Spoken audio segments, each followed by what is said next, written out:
दोस्तों, किस्से पुराने मेरे YouTube चैनल पर आपका स्वागत है।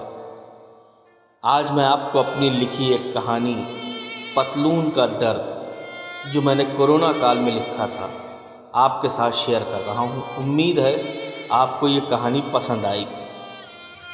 श्रीकांत रोज़ की तरह दफ्तर से वापस आया और मामूल के मुताबिक अपनी कमीज़ और पतलून उतारकर खूंटी पर टांग दिया। मुंह हाथ धोया और बीवी को आवाज़ लगाया, अरे गुड्डन की अम्मा, क्या हुआ? चाय नहीं पिलाओगी क्या? आज नाराज़ हो क्या? कमरे में गुड्डन की अम्मा चाय और बिस्कुट लेके आईं और बोली, बड़े झंडे गाड़ के आते हो जो तुरंत ही चाय लेकर हाजिर हो जाया करें। श्रीकांत मुस्कुराया और बोला, क्या हुआ? आज बहुत भिन्नाई लग रही हो। बीवी ने मुंह बिसोर कर कहा, आज आटा भी ख़त्म हो गया है, आखिर कब मिलेगी तुम्हारी तनख्वाह? इस पर श्रीकांत ने चाय की चुस्की लेते हुए कहा, अरे मिल जाएगी, आज मैनेजर साहब ने कहा है कि 2-1 रोज़ में हिसाब हो जाएगा। काहे परेशान हो, कल ला देंगे 2 किलो आटा। फिर दोनों इधर उधर की बात करने लगे और चाय पी के श्रीकांत थोड़ा आराम करने के लिए लेट गया। उसकी आंख लग गई। थोड़ी देर ही गुजरी थी कि बीवी ने आवाज़ लगाई, सुनो, उठो, देखो टीवी में बता रहे हैं कि लॉकडाउन लग गया है। सरकार ने कहा है कि किसी को बाहर नहीं निकलना है। इतना सुनते ही श्रीकांत के तो जैसे पैर के नीचे से ज़मीन खिसक गई।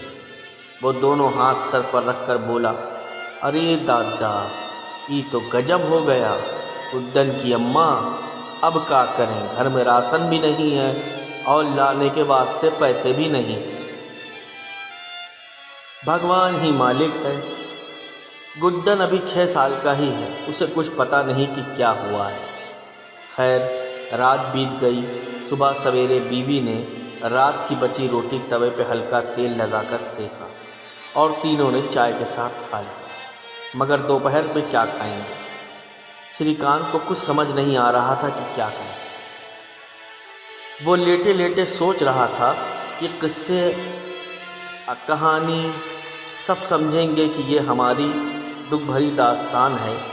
कौन सोचेगा कि हमने सही बात कही किसी से।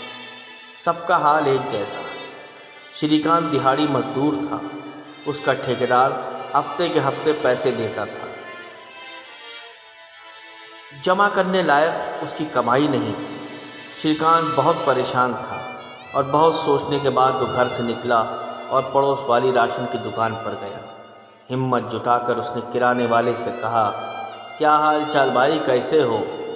किराने वाले ने कहा, सब बढ़िया, तुम सुनाओ। इस पर श्रीकांत बोला कि क्या बताएं भैया, अचानक सरकार के फैसले ने दुविधा में डाल दिया है।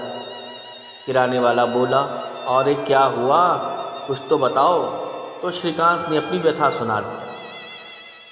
किराने वाला बोला, अरे यार, तो इसमें इतना परेशान होने की कौन ज़रूरत है? तुम्हें जो चाहिए ले जाओ, भाभी और बच्चे को भूखा न सुलाना हमारे होते, पैसे तो आते जाते रहेंगे।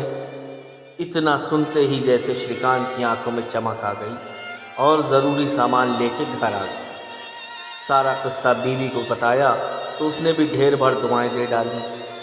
खैर, किसी तरह लॉकडाउन के दिन कटे और उम्मीद जगी कि अब काम धंधा चल निकले, धीरे धीरे सारा उधार चुकता कर देंगे।